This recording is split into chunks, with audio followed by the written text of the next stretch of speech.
Boa tarde a todos. Chegaram até aqui, estão na final de inicial.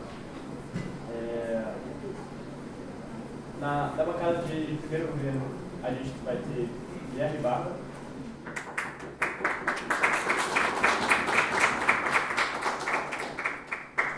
Na primeira posição, a gente vai ter Ana e Paula.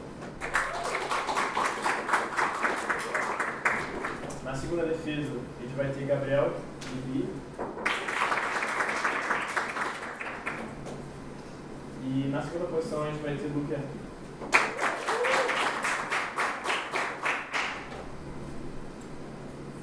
Quando o primeiro-ministro quiser, pode se dirigir ao público.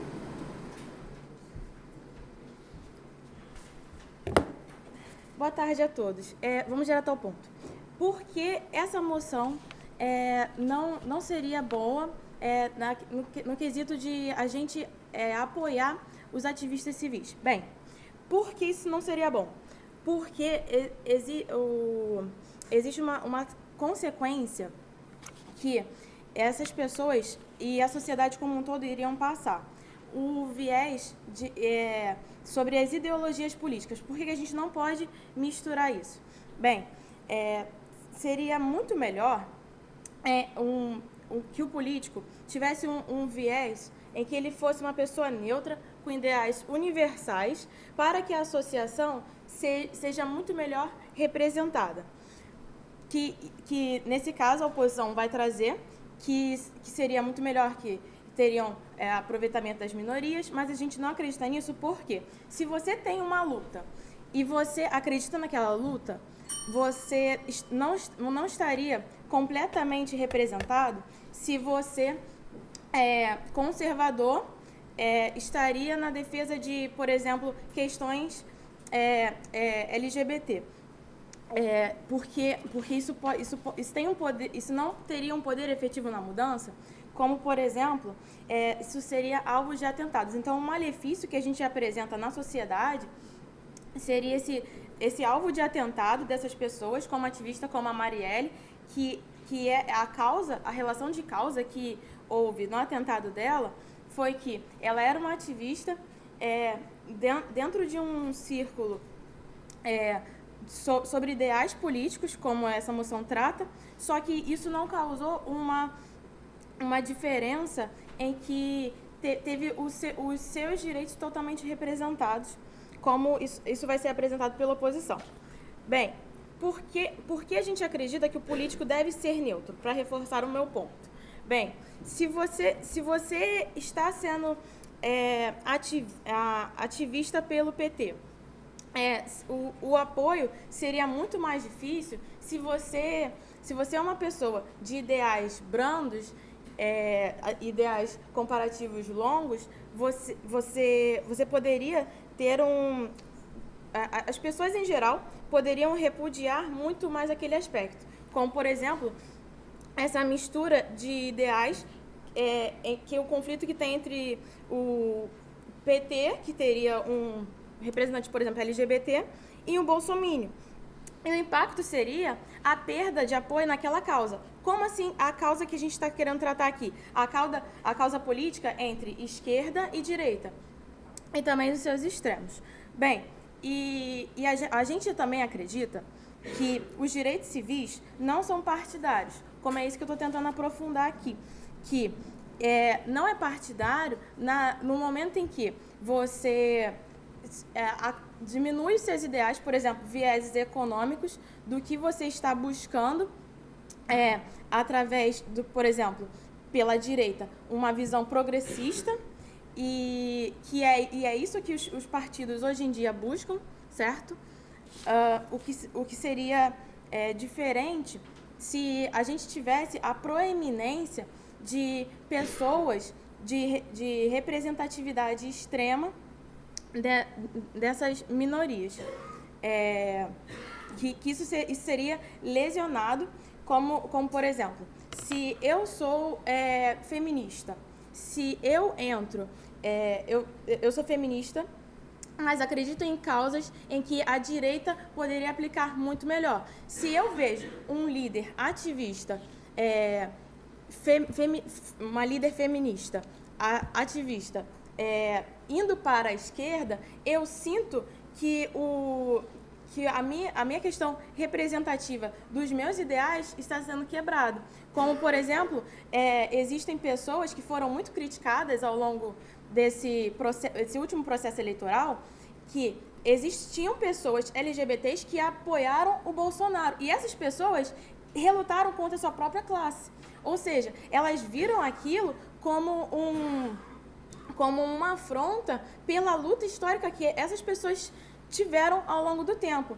Então, se você desfragmentar e fizer um apoio totalmente ligado pelas questões desses interesses, ao invés de buscar neutralidade para ideais universais, que isso para a sociedade seria muito mais benéfico, que isso ampliaria os direitos, se no caso, na busca pela igualdade dessa pessoa neutra, não desfavoreceria classes desses outros interesses, e a associação como um todo não perderia o seu apoio popular, que é uma questão de interesse ligeiramente partidário, que eles pregam por isso. Eles só conseguem fazer a mudança nas suas aplicações, esquerda, direita, etc., se eles tiverem apoio. E se eles perdem o apoio por esses ativistas entrarem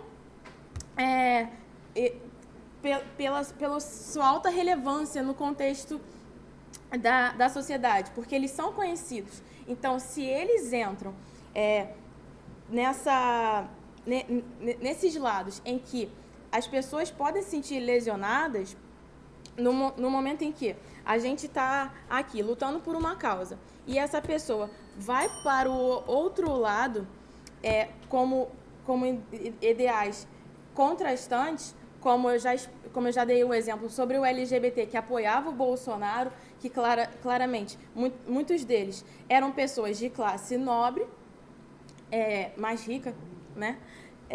E aí eles apoiavam porque eles iam ter esse lado do proletariado de eles terem mais regalias, podemos dizer.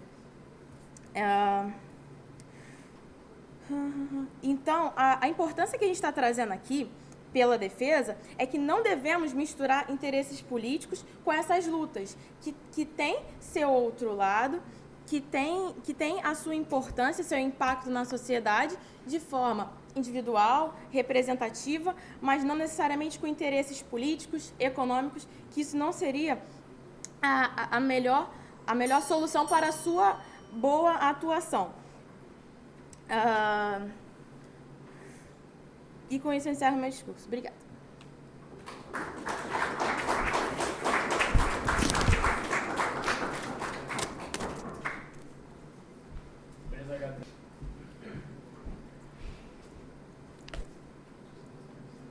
Bom, vou começar refutando um dos pontos que a líder do primeiro governo ela trouxe.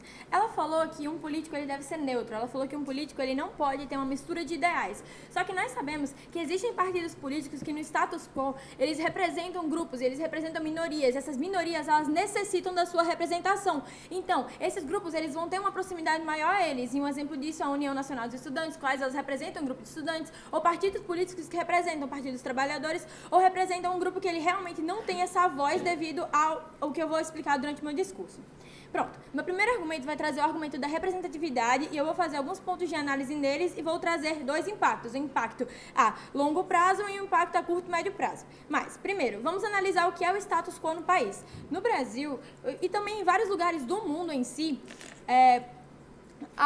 tem grupos de minorias que são os principais stakeholders que nós vamos bater aqui. As minorias, elas não têm total voz, elas não têm uma grande voz, elas não têm uma grande representatividade, principalmente no mundo político. Enquanto pequenos grupos, e esses pequenos grupos não têm essa voz, e quando eles percebem que tem alguém que parece com eles, e quando eles percebem que tem civis que são mais próximos a eles, e não são aqueles políticos que estão lá em cima, quando eles percebem que tem ativistas civis que são mais próximos a eles, e se sentem mais próximos a eles e representam eles, eles vão querer essa representatividade para eles poderem poderem ter uma voz. Então, essa figura pública vai representar o interesse de um grupo, dessa minoria, que é o principal stakeholder, é o estudante que estuda em escola pública e também que necessita da sua educação, que precisa reivindicar a educação, são as mulheres, são os negros, são os LGBTs, então eles necessitam isso. Então, eu vou trazer o meu primeiro impacto, que vai ser um impacto no curto prazo. Vamos dizer que nós vamos analisar um best case scenario, onde essa pessoa ela vai ser eleita, esse líder ativista ele vai ser eleito e ele vai começar a fazer as demandas desse grupo. Então, esse grupo ele vai começar a ter mais voz. Então, vai começar a fazer as demandas desse grupo, esse grupo vai começar a ter mais voz e vai começar a crescer a sociedade. Isso vai diminuir o preconceito em cima dele e ele vai começar a ter uma voz, principalmente na política, que eles necessitam reivindicar os seus direitos. Eles não podem ser deixados à margem da sociedade, à mercê de ficarem ali dependendo de políticos que não representam o que eles estão ali. E também nós temos que analisar o impacto negativo dessa moção passar. O impacto negativo dessa moção passar é que esses grupos vão continuar invisíveis. E as oligarquias e os grandes grupos que estão ali em cima vão continuar. As bancadas vão querer continuar eliminando. As grandes bancadas vão querer continuar eliminando esses grupos. Não vão querer deixar dar a voz a esses grupos. Então, não faz bem para eles vão continuar ali vivendo na miséria. E o outro impacto que eu quero trazer é um impacto a longo prazo, que a longo prazo, quando for construindo, eles vão começar a se eleger, vão começar a representar esses grupos, mesmo que eles não sejam eleitos, a pessoa e esses grupos, essas minorias, que são os principais stakeholders, eles ainda vão ter uma maior visibilidade. Então, já que eles vão ter uma maior visibilidade, eles vão começar a ter mais voz. E tendo uma maior visibilidade, essa representação vai acabar sendo um pouquinho também mais democrática para eles, porque eles vão começar a ter a voz, eles vão começar a decidir o que é que está acontecendo no país. Eles vão começar a se interessar mais na política e vão começar a querer ir atrás disso. Então, entrando no meu segundo argumento, vai falar da mudança do tradicionalismo político. De novo, vou reiterar o que é que acontece no status quo. Muitos cargos políticos, eles acontecem por meio de oligarquias de poder. O que é que seriam essas oligarquias de poder? Seriam oligarquias que as famílias passam de pais para os filhos, podem ser até para os amigos e de familiares por meio de nepotismos. E o que é que seriam essas oligarquias de poder? Seriam cargos políticos que seriam dados para a família, como, por exemplo, as famílias que existem, que passam de pais para filhos, essas coisas assim, e que também existem na África, grupos eleitorais que controlam essas oligarquias e que geram nepotismo. E por que isso é negativo? Qual é o impacto negativo disso? Isso daí vai gerar, principalmente, invisibilidade para esses grupos que não têm essa voz e também gera muitos escândalos políticos dentro da sociedade, porque vai gerar diversos escândalos políticos na sociedade se continuar essas oligarquias de poder. Então, por isso que não deve ter oligarquias de poder e não passando essa moção, as oligarquias de poder elas não vão acontecer. E qual é o impacto para a sociedade? Qual é o impacto que a sociedade necessita? Bom, a sociedade precisa mudar os políticos e para isso as minorias, que são os principais stakeholders, eles precisam desses civis, desses ativistas civis que são mais próximos a eles precisam deles para poder mudar a política, para poder ter voz, para poder falar. E por isso que eles necessitam de pessoas que representem o que eles falam. Eles precisam disso. Então, esses ativistas eles vão começar a ser conhecidos na sociedade. Então, vão gerar mais votos a eles. Os grupos vão se identificar, vão ver essa visibilidade. E o partido ele vai representar o interesse de determinado grupo. Então, diversos ativistas políticos eles vão representar diversos interesses de grupos. E isso é necessário na sociedade para gerar uma maior democracia para eles. Porque os grupos, a gente tem que focar que os stakeholders, eles estão ali, invisíveis. Eles precisam de alguém que represente sua voz, alguém que fale que eles necessitam disso. Você não pode deixar eles à mercê de bancadas, você não pode deixar eles à mercê de pessoas que já estão em cima, já têm muito dinheiro, e pessoas que estão longe do seu alcance, políticos que estão longe do seu alcance, decidir o que é melhor para eles. Eles precisam de pessoas que estão ali do lado deles, pessoas que estão ali perto, para poder ajudar e para poder demonstrar o que é que necessita para isso. Então, o meu outro argumento que eu vou trazer aqui é que fala que deve existir um direito também à eleição dessas pessoas. Só pelo fato dele ser ativista político, ele não pode, ser tirado da política, porque uma pessoa dessas, ela está sendo ativista política de um grupo, ela estuda, ela sabe o que acontece dentro desse determinado grupo, ela tem essa visibilidade do que acontece dentro desse grupo, então ela sabe mais, ela vai poder representar melhor esse grupo do que uma pessoa neutra que talvez não tenha tanto aprofundamento no que esse grupo fala, não tenha tanto aprofundamento no que é que esse grupo representa. Então você precisa de uma pessoa que que saiba, esteja focada simplesmente nesse grupo. Você não pode pegar uma pessoa que esteja longe para poder representar os seus interesses, porque a pessoa talvez não saiba quais são os seus reais interesses. Então tem que dar esse direito às pessoas elegerem, as pessoas poderem tentar se eleger para poder ajudar o grupo, porque elas vão saber o que está acontecendo dentro desse grupo. E nós sabemos que sim, os ativistas políticos, os civis principalmente, eles devem sim representar esses grupos, porque essas pessoas elas já não têm voz. As minorias elas já são deixadas de lado, e se continuar no status quo, onde elas já são deixadas de lado e elas já não têm voz, não vai fazer o mínimo sentido para elas, porque elas vão continuar à mercê de grupos políticos que estão ali em cima e que não vão fazer uma mudança na sociedade e vão continuar ali gerando oligarquias de poder, vão continuar só fazendo coisas devido aos seus interesses. Se você tiver uma pluralidade de grupos que representam diversos grupos, vai poder gerar um maior diálogo entre esses grupos. E gerando esse maior diálogo entre esses grupos, vai ser muito melhor para a sociedade, vai ser muito melhor para as minorias, que são os principais stakeholders disso, que eles são deixados à mercê de grupos que não representam o que eles são. E com isso encerro meu discurso. Obrigada.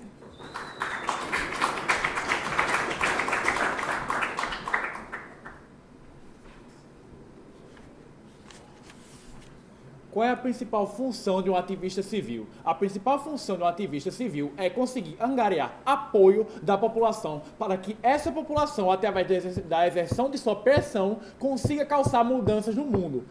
E ele não vai fazer isso tentando entrar no mundo da política. Eu vou explicitar isso começando no argumento da corrupção de causa. Perda de apoio por segmentos da população é algo extremamente perigoso para a representação daquilo na política. Por exemplo, quando você tem, por exemplo, uma pessoa... Vamos pegar um exemplo recente aqui. Os protestos que tiveram pela educação. Você teve os protestos contra os cortes. O que aconteceu nesse protesto? Houve uma associação partidária desses protestos, onde apareceram pessoas lá defendendo pautas como Lula livre, ou apareceu, por exemplo, o apoio da CUT. O que aconteceu? Mesmo os interessados naquilo que eram os estudantes, acabaram segregando entre si. Porque quando uma pessoa tentava chegar lá, tentando defender o corte da educação, ele vai para ele e fala: mas o PT, hein? E o Lula? Você está querendo aqui que o Lula fique solto?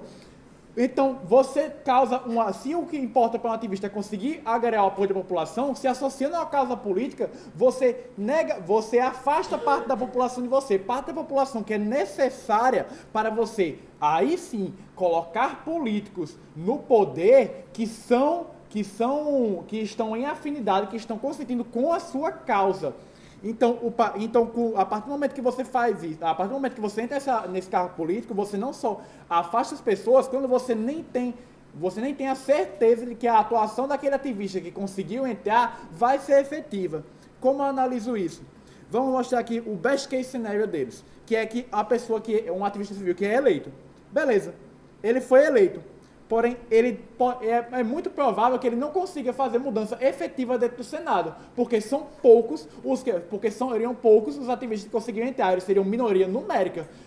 Pega o exemplo da Marielle, que era uma ativista LGBT. Ela entrou no Congresso, só que ela era pouca, eram poucas pessoas, ela não conseguiu fazer nada. Ativistas civis são pessoas na sociedade numericamente menores por padrão. Então, a inserção deles na política não adiantaria tanto, como ele também faria um trabalho melhor se ele não entrasse, justamente porque ele não ia perder o apoio da população. O segundo ponto que eu quero entrar aqui é a questão do desvio de função. Por exemplo, campanhas políticas e o exercício de um cargo demanda tempo desse ativista. Uma pessoa que quer estar entrando agora enveredando pelo lado político, ela pega diversos ônus que podem afetar a sua causa. Além de ter um menor tempo necessariamente para conseguir engajar com a população e convencer aquela população a votar no político que interessa aquelas causas, agora ela também está mais suscetível a ficar envolvida em esquemas de corrupção que acabam sendo necessários para se eleger, mas que acabam descreditando a sua causa. Por exemplo, nós sabemos que aqui, atualmente no Brasil, muitos políticos, para conseguir se eleger, para conseguir ter fundos para a sua campanha, eles acabam aceitando, por exemplo, o investimento de uma empresa, e que no futuro, quando consegue ser eleito, ele fica amarrado a essa empresa, sendo isso um dos principais casos da corrupção no país. Então, o ativista, quando ele tentasse fazer uma campanha para se eleger, ou ele não ia conseguir, ou ele ia ter que se atelar a um status que seria denegante para a causa dele e ia causar um menor apoio. E tudo que o ativista civil não quer é menos apoio. Tentou se colocar aqui também, um ponto que tentou se colocar pela oposição, foi a questão da invisibilidade, de que era necessário o ativista se tornar um político para garantir visibilidade para o grupo. Sendo que você olhar para eventos históricos, você percebe que isso não é verdade. Por exemplo, Martin Luther King. Martin Luther King é conhecido por ser um ativista que lutou pelos direitos civis dos negros nos Estados Unidos. E é um marco importantíssimo na história. Alguém aqui que conhece Martin Luther King porque ele se candidatou, ele não chegou a se candidatar, ele nunca entrou no mundo da política. E mesmo assim, ele atingiu a visibilidade nós conhecemos ele hoje, e ele conseguiu mudar efetivamente a história do país, porque ele não mudou, porque ele mudou a população, e a população por si só mudou os políticos. Então, o que nós estamos mostrando aqui é que é mais benéfico para esse ativista focar na população e não tentar ingressar a si mesmo numa causa. Um outro ponto que pode ser abordado aqui é a questão da banalização. Onde, por exemplo, imagina que você tem um ativista que se filiou, por exemplo, ao PSOL, um ativista LGBT. Esse ativista vai lá, aí o pessoal fala, olha, aqui, nós estamos falando aqui de vocês, a gente tem um ativista aqui, que é ativista aqui LGBT, por exemplo, e esse cara aqui está influenciando nossas pautas. Aí, por exemplo, o partido de oposição pode pegar e colocar esse mesmo ativista dentro, só para falar, olha, eles têm, mas a gente tem também, a gente está lutando pelos interesses de vocês também. Você está criando uma banalização desse encargo político, onde você usa esses ativistas políticos no seu partido para tentar conseguir apoio com aquela população. Porque você está dizendo, tem um ativista aqui, então vocês devem votar em mim porque esse ativista me apoia. Então, ou você gera uma competição que banaliza o movimento, ou você gera uma total oposição. Como, por exemplo, nós temos atualmente um presidente, o Bolsonaro, que se elegeu só por ser claramente um presidente de oposição. A campanha dele era ser anti-PT. Então, por exemplo, se um ativista LGBT se filia, por exemplo, ao PT, ele pode não adotar a competição, mas sim a total recusa e falar, tá vendo esse ativismo LGBT aqui? Isso é coisa de esquerda. Vocês que são de direita, vocês que não querem que o país vá pra merda de novo, porque o PT destruiu o Brasil, não vão para essa causa aqui, porque essa causa aqui é coisa esquerdista. Então você tem aí uma estigmatização desses movimentos. Então, o que nós mostramos aqui? Nós mostramos que não é necessário para causar mudança na sociedade, através de eventos históricos, comprovando com eventos históricos e com análise lógica, você se filiar a um partido, ou você se filiar a um partido e tentar se eleger, que é muito melhor você atacar a base do sistema democrático, que é a população, que é essa população que vai causar mudança no poder para eleger os políticos que interessam aos direitos civis que estão sendo defendidos, e que esse ativista só tem a perder entrando nessa questão. Então não existe nenhuma questão positiva aqui, só existem coisas negativas, não tem porquê um ativista se entrar no mundo da política. Muito obrigado.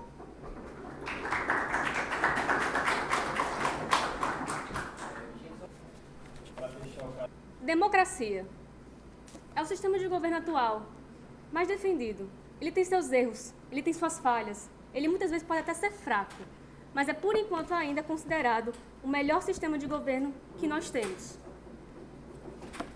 A oposição quer defender aqui que aprovar essa moção é você tentar você trazer essa ideia da democracia como sendo uma coisa mais fraca. E não fazer ela é justamente você tentar trazer um maior fortalecimento à democracia. Começando tentando aqui com alguns pontos de refutação. Foi trazido pela ministra do primeiro governo a ideia de que nós queremos uma política neutra, uma política de ideias universais, uma política sem esses quesitos.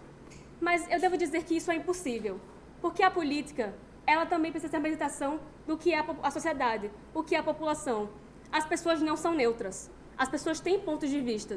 E a ideia da política é exatamente essa, você pegar esses dois pontos de vista, representá-los, debatê-los e nós vermos qual deles pode ser o melhor para a sociedade. E é por isso que essa ideia de neutralidade política não é possível, porque ela é irreal e não representa verdadeiramente o que a política realmente é. E depois vem a questão sobre o perigo que os ativistas podem correr, os atentados. Gente, quem está trabalhando um trabalho de ativista está em um trabalho de risco. Essas pessoas geralmente sabem disso. E o caso de Marielle, ela pode talvez não ter sido... Ela foi uma figura que foi muito importante na forma dela de ativista. Infelizmente, ela morreu. Ela virou um marco, ela virou um símbolo. Ela é uma coisa de luta.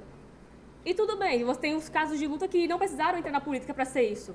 Mas ao entrar na política, ela fez isso porque ela queria tentar mudar alguma coisa. Ela tinha um objetivo. E mudar pela política é muito mais fácil do que você tentar mudar por uma luta. Porque você fica sempre lutando e protesta e fala. Existe um limite para o que você pode fazer. Você, em teoria, não pode sair quebrando toda a bancada do Congresso. Você não pode sair querendo deturpar e pichar tudo. Se você faz isso como um ato criminoso. E quando você fica só gritando, durante o protesto, a pessoa que pode ser atingida pode simplesmente pegar um avião, ir para os Estados Unidos e cagar para aquilo que você está falando. E aí? Cadê a sua voz? Cadê o seu direito de fala? Você não conseguiu fazer uma grande mudança.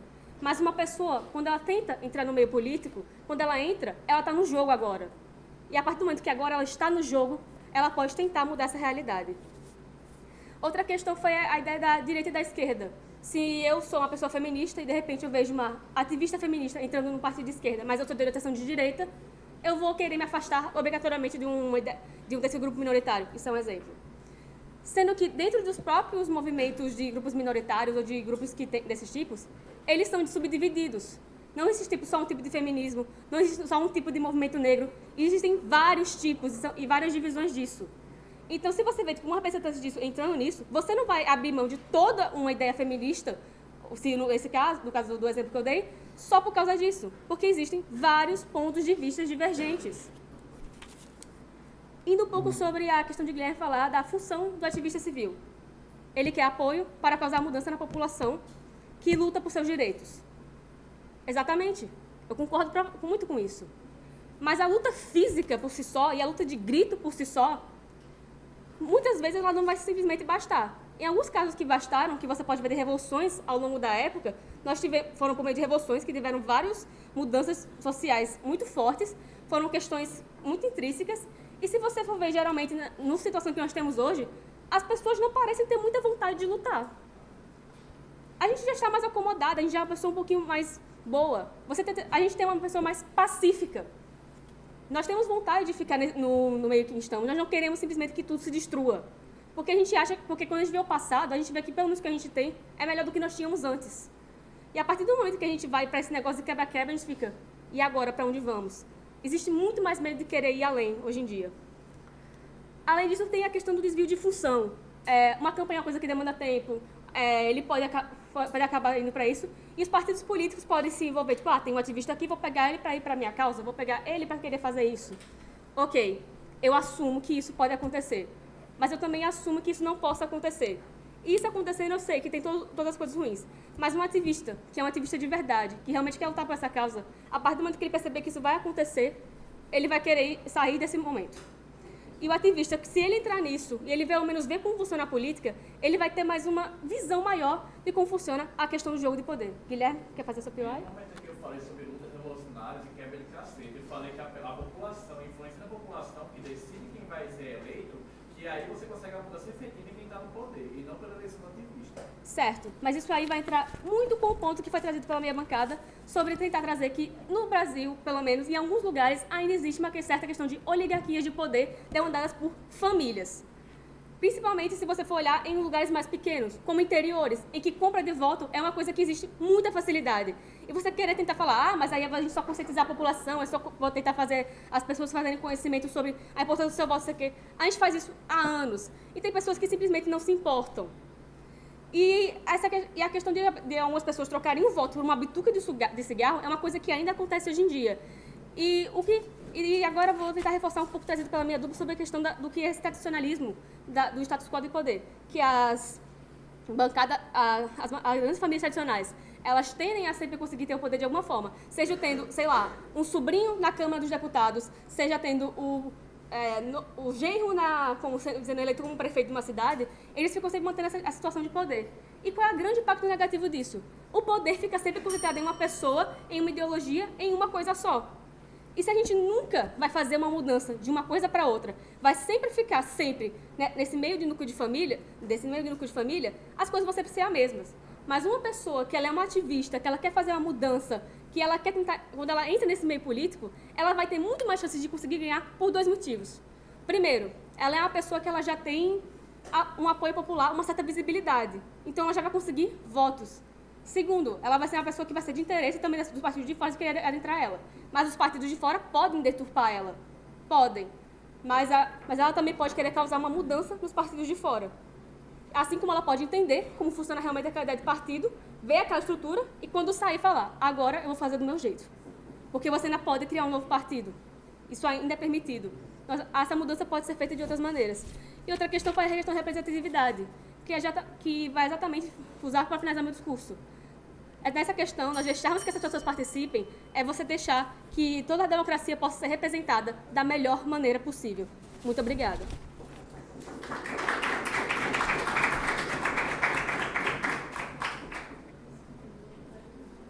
Certo? Primeiramente, boa tarde a todos. Por que você colocar líderes de ativistas de qualquer causa social enfraquece, em geral, o movimento e enfraquece a representatividade desse movimento? Que é esta a centralidade desse debate, o que vai gerar maior ou menor representatividade desse movimento. Certo? O meu primeiro argumento é a questão da centralização da representatividade. Porque qual é o nosso status quo? Líderes proeminentes de uma certa causa, não necessariamente eles representam toda essa causa. Como, por exemplo, dentro do próprio movimento feminista, há várias divisões. Então, não necessariamente um líder proeminente do movimento feminista vai representar todo aquele movimento. E é aqui que eu me estendo verticalmente da primeira bancada, porque eu vou mostrar o meu primeiro ponto de análise. É que a questão da militância ser unificada fortalece o movimento. Porque quando nós temos essas vertentes feministas militando em conjunto, esse movimento se torna mais forte. Mas a partir do momento que o único representante é eleito, nós temos o primeiro impacto. A não identificação das demais vertentes com esse representante que foi eleito. Porque, por exemplo, eu particularmente, eu não iria votar em um representante político que não defendesse a minha causa. Pode ser que ele defenda o movimento em si, mas não particularmente a minha causa. O que isso geraria? O segundo impacto, o enfraquecimento do movimento. Porque essas pessoas que não se identificariam totalmente com esse movimento, elas começariam a se afastar, justamente por ter essa única figura ali representando. E o meu terceiro ponto de análise, dentro desse argumento, é que líderes proeminentes também são seres humanos como qualquer outro. O que é que isso gera?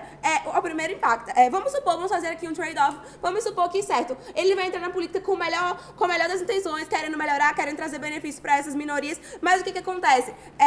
Ele está entrando num cenário altamente tóxico, onde ele não tem uma força política necessária para conseguir fazer uma mudança efetiva. Porque a realidade, é o status quo. As bancadas de minoria não têm força política dentro de um congresso, por exemplo, para conseguir fazer alguma mudança de fato. Muito pelo contrário. Essas mudanças vêm da base.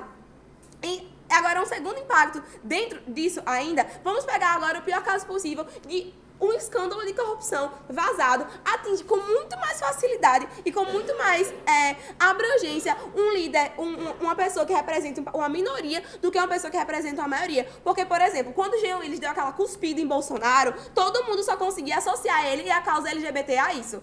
Mas vamos supor que esse partisse de outro partido político ou de uma maioria, isso não teria tanto impacto e não tanto denegrimento desse grupo quanto teve com o Jean Willis. Então, você colocar uma pessoa de minoria no poder pode dizer, ok, vamos supor que talvez o melhor cenário possível da oposição traga visibilidade. Mas eu estou trazendo a vocês que essa visibilidade não necessariamente é positiva e que ela pode acabar denegrindo muito mais esse movimento do que ajudando ele. Certo? O meu segundo argumento agora é que você colocar apenas um líder proeminente de uma causa social no cenário político é você tornar essa causa dependente desse líder. Por quê? O que acontece? Os movimentos sociais, eles dependem de uma organização orgânica de um grupo de pessoas. Eles não dependem única e exclusivamente de uma única pessoa. Mas a partir do momento em que você tem uma única pessoa ali que está, em tese, representando essa minoria, o que acontece? Essa demanda, esse grupo social vai querer buscar força somente nesse representante. Vai achar que aquele representante é o super-herói, o salvador da pátria dela e que vai buscar ali sua única forma de fazer mudança social. Então, por exemplo, Guilherme Boulos, ele só é associado ao MTST. Então, quando o MTST precisa fazer alguma demanda, ele só age com Guilherme Boulos. Então, isso enfraquece o movimento como um todo, porque você tira o caráter orgânico desse movimento, você associa ele a uma única pessoa. O movimento passa a ter o rosto de um representante e não o representante passa a ter o rosto do movimento. E é isso que nós não queremos trazer, porque nós estamos aqui tratando o que vai trazer maior representatividade para as minorias. Certo?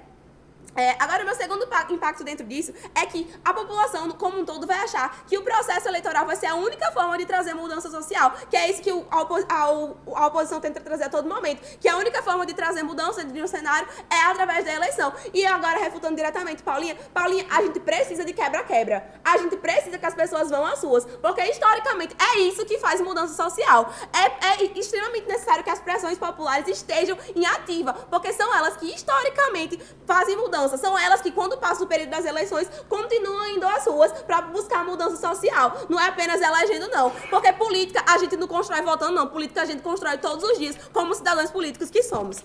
Agora, certo, partindo para o meu terceiro argumento, que é a questão do uso de cargos políticos como um mecanismo para ascender, o uso de militâncias como um mecanismo para ascender a cargos políticos. Vamos pegar, por exemplo, o Partido dos Trabalhadores, que vivia fazendo militância com os pobres, com os menos favorecidos.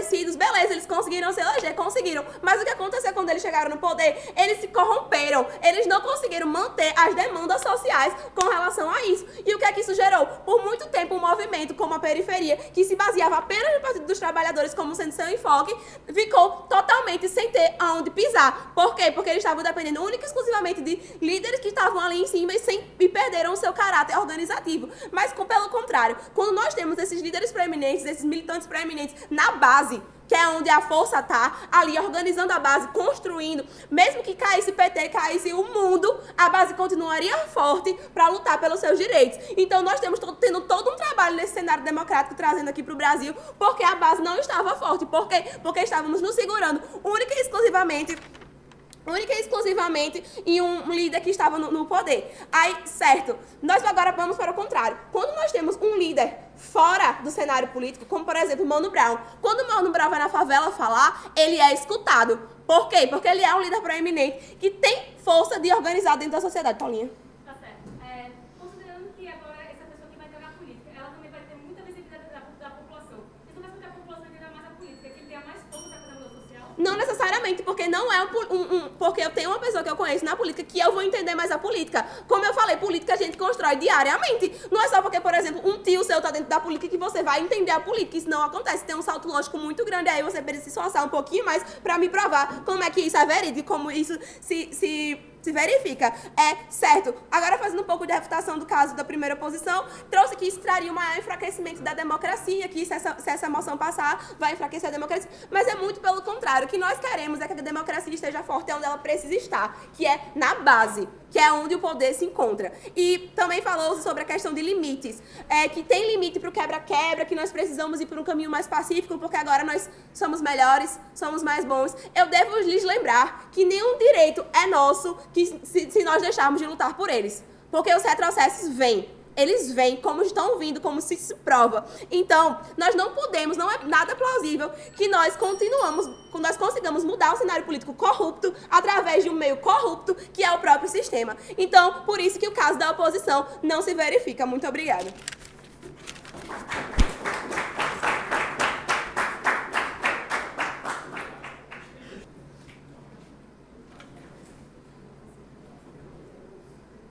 Boa tarde a todos. Bom, inicialmente eu gostaria de trazer uma breve refutação a um argumento da primeira bancada, que Guilherme traz justamente a ideia de que devemos mudar a população sem que os ativistas entrem para a política, ou seja, deveríamos mudar a população de fora da política. Bom, eu refuto esse argumento justamente com a ideia de que toda nação, todo país precisa de renovação política.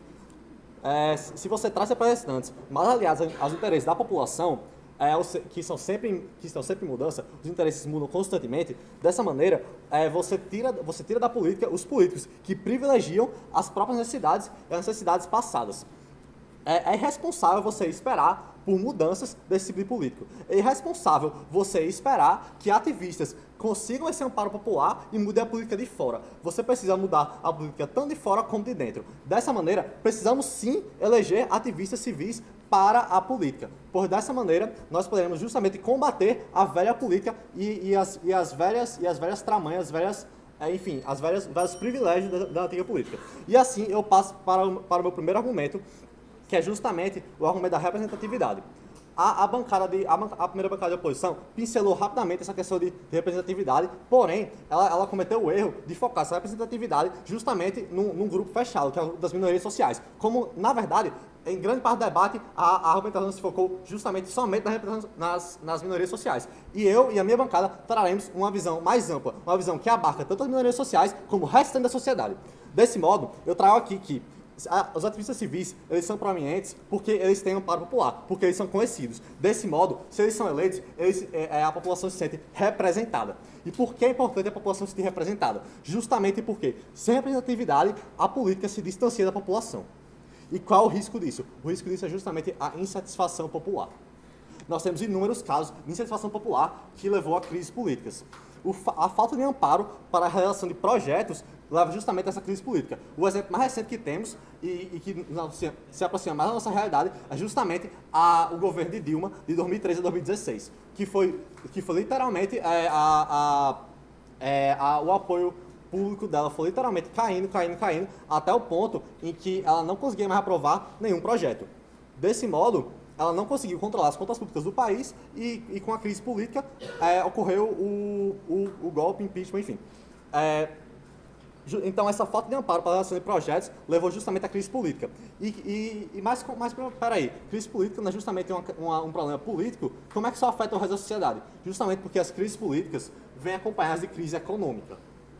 Justamente porque a instabilidade política, ela traz justamente essa instabilidade econômica, porque afasta novos investimentos, porque as pessoas não se sentem seguras para investir, elas não se sentem seguras para criar novos negócios. E isso traz justamente dois problemas que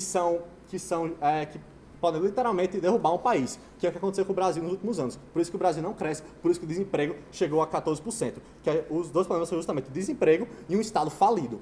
Por quê? Porque a economia ela em decadência por causa da crise política, o Estado não consegue arrecadar. Então o Estado quebra. E o Estado quebrando, ele começa a cortar verbas públicas. Cortando verbas públicas pode inclusive prejudicar as minorias, que foi tão tratado nesse debate. Mas não só as minorias, como o resto da sociedade. E o desemprego é que literalmente afeta toda a sociedade e também afeta as minorias. Especialmente, por exemplo, a gente vê que as mulheres realmente têm uma taxa de desemprego alta, realmente uma diferença salarial alta. E esse desemprego somente aumenta essa problemática. Desse modo, torna-se claro que a falta de representatividade pode ser solucionada justamente com os ativistas civis buscando a própria eleição. Porque, desse modo, eles podem justamente procurar o que é melhor para a população. Por quê? Porque eles justamente vêm de uma interação com a população, proporcionada justamente pelas mídias digitais hoje em dia. As mídias digitais hoje em dia proporcionam um contato muito grande entre o ativista e a população. Desse modo, o ativista, a população se sente representada pelo ativista e o ativista pode atender melhor os anseios da população no geral.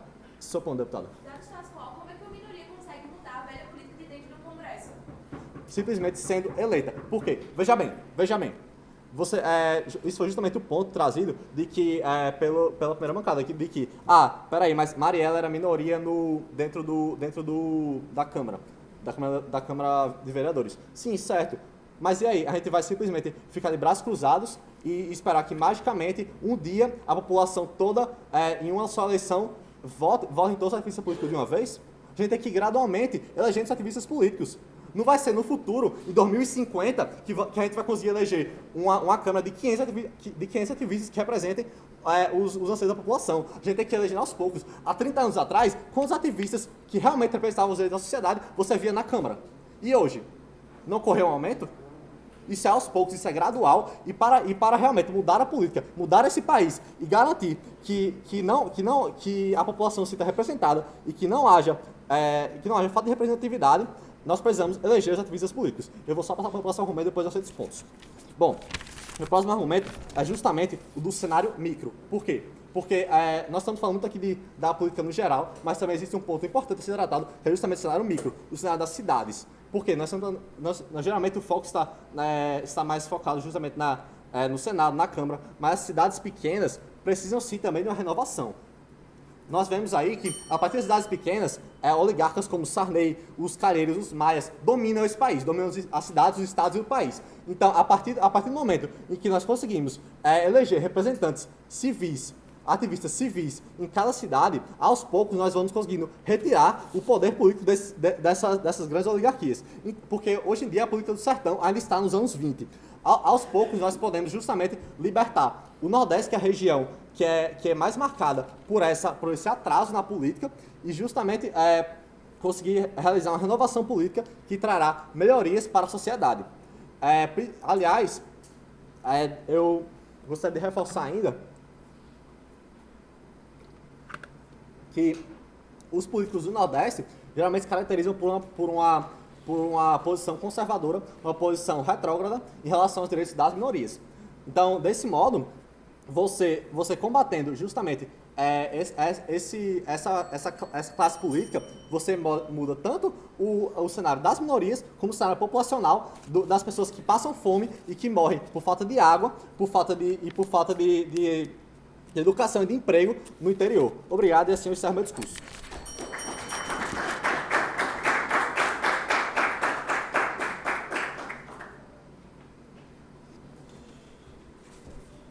Bom, muito boa tarde a todos.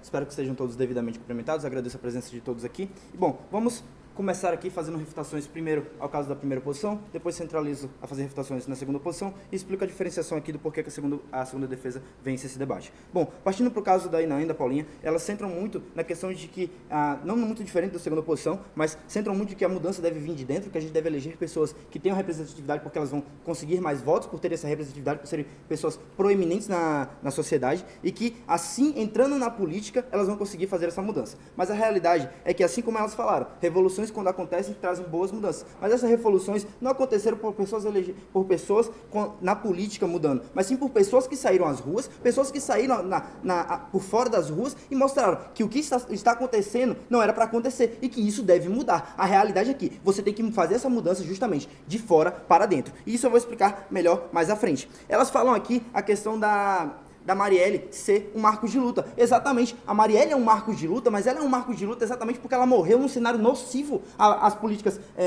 que ela pregava. A realidade é que, agora, por que ela trouxe um impacto tão positivo para a visibilidade do movimento negro LGBT? Porque quando ela morreu, as pessoas perceberam que o cenário político é danoso. O cenário político em si não traz benefícios através de mudanças internas, mas isso só traz quando nós trazemos mudanças externas pela população, elegendo pessoas. Ela só foi vista porque ela morreu, assim como outras pessoas. Se você colocar Jean Willis, pessoas que estão tentando lutar por causas, elas não têm tanta visibilidade, mas sim são denegridas a todo momento. Então é essa a diferenciação. Quando eles trazem aqui que a Marielle é um marco de luta, mas sim, ela é um marco de luta porque ela mostrou que o ambiente que eles querem colocar mais pessoas que são proeminentes na sociedade é nocivo para elas mesmas. Bom, partindo agora para a questão do direito à eleição, nós não estamos dizendo que no geral, eles não devem ter direito a se eleger. A realidade é que eles se elegendo é mais danoso do que eles permanecerem na causa social, porque na causa social eles trazem mais impacto para a mudança do geral, porque nós precisamos mudar as pessoas que são eleitas. Vocês falaram tanto da questão das oligarquias, da construção de que existe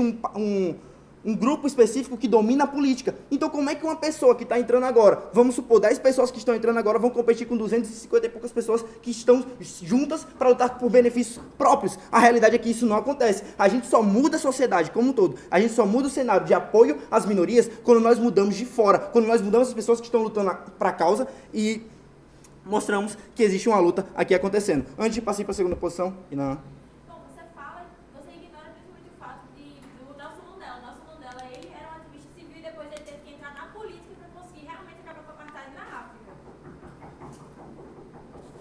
Ok, mas ainda assim, ele não conseguiu só por si só entrando na política. Ele tem um impacto de visibilidade, mas não só por ele sozinho mudou a política como um todo, mas sim por pessoas dentro da política que apoiaram ele. Então como é que você quer pegar isso no cenário político atual, de pessoas como...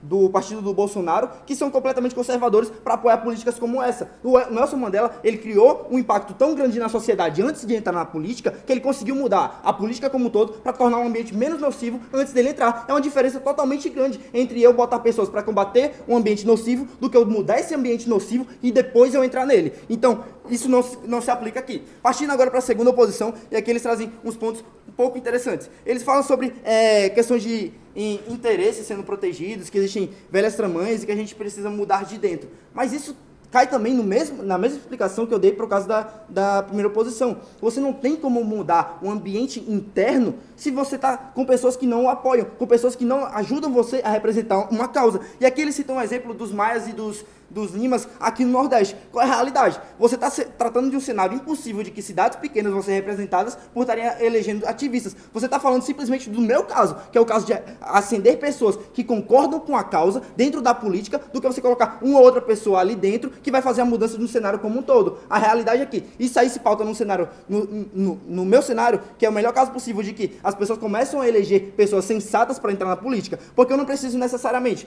como a Bia trouxe aqui, não preciso necessariamente de um líder proativo entrando na política, mas eu preciso de uma pessoa sensata que entenda a causa, mudar a política junto com essa pessoa. Então, para isso, eu preciso mudar o cenário tóxico e nocivo que está dentro das bancadas como um todo. Reconhecido. Como é que fica a população nesse processo de conscientização? Até a população toda se conscientizar, como é que fica a população que sofre com medidas que não as representam? Vamos lá. Como é que fica essa população por medidas que são criadas num cenário atual? A realidade é que você está partindo do pressuposto de que você vai conseguir essa mudança e de que você vai atingir a população com a entrada de poucas pessoas.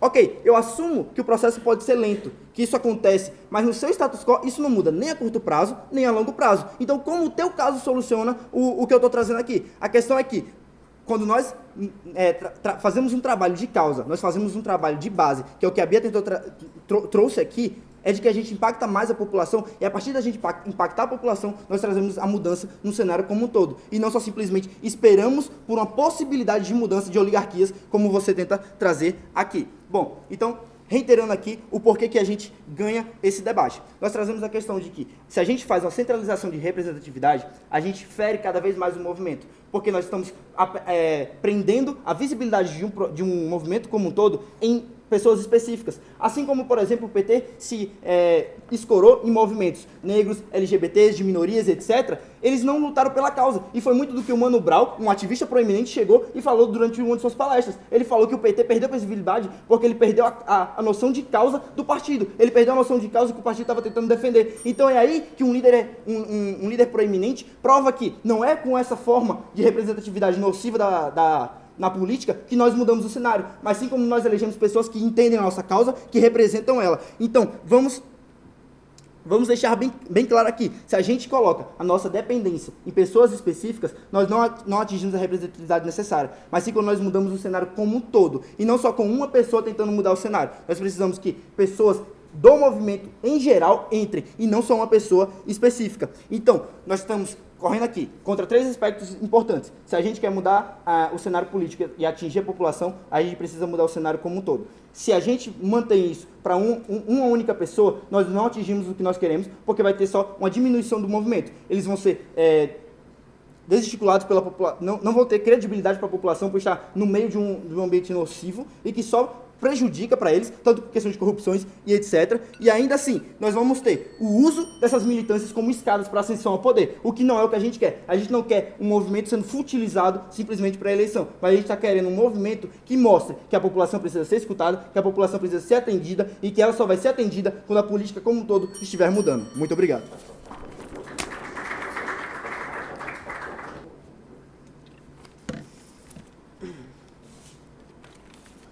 Boa tarde a todos. É com uma grande honra que eu venho falar por que minha bancada ganhou esse debate.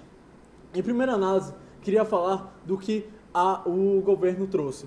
O governo trouxe, em primeira análise, em primeira instância, que o quebra-quebra é mais importante porque há uma mudança de fora para dentro e que entre em consonância com a argumentação da centralização e militarização trazida pelo governo.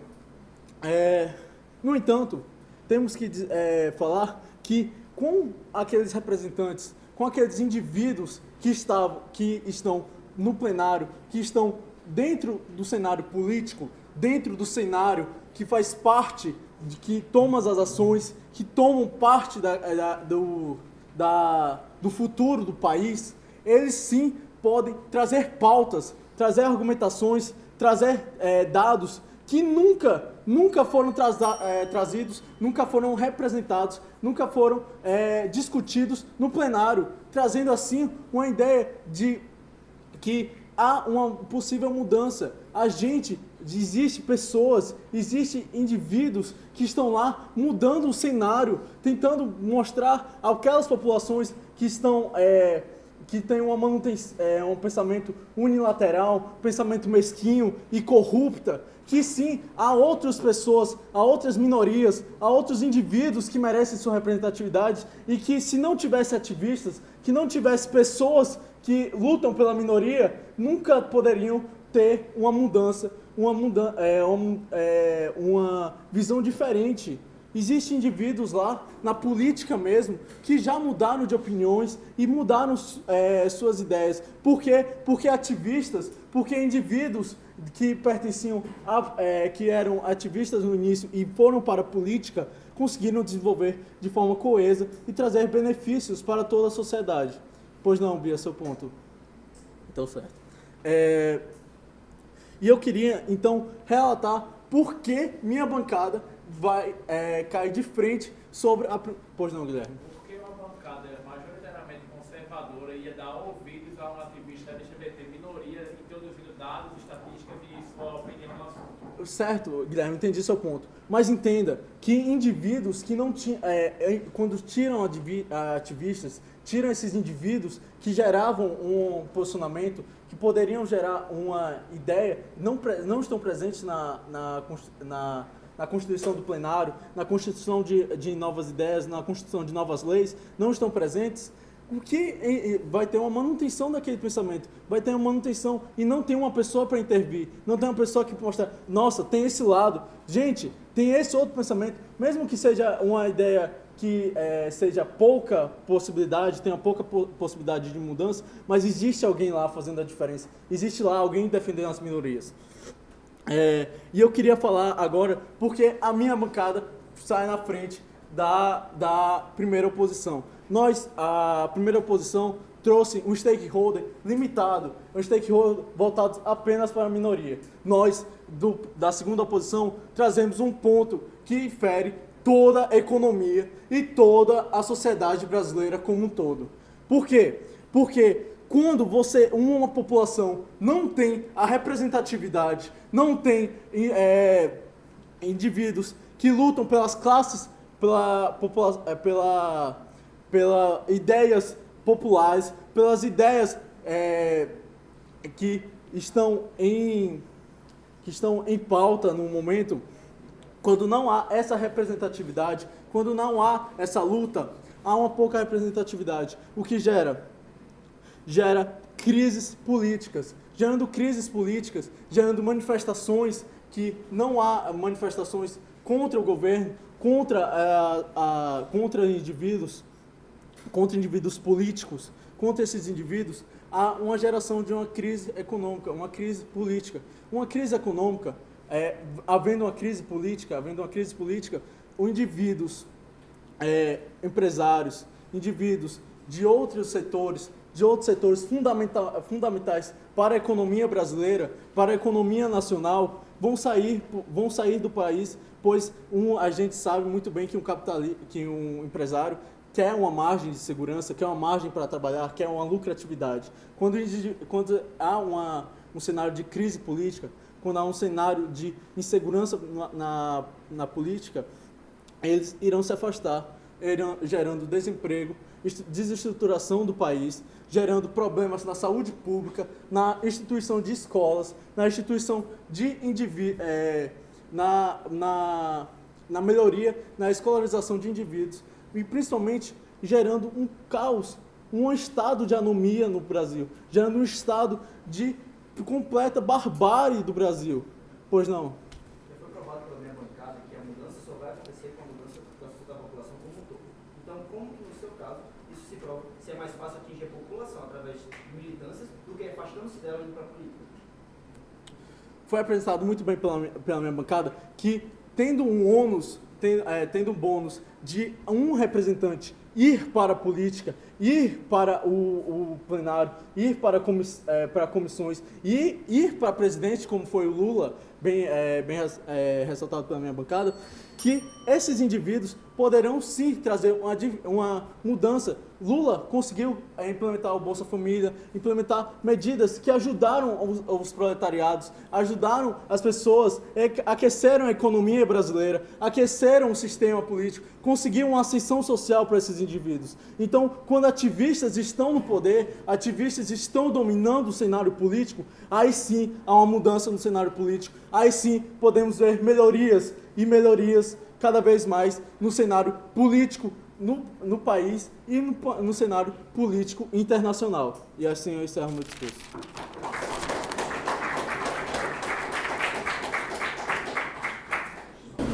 A mesa vai se retirar para deliberar. E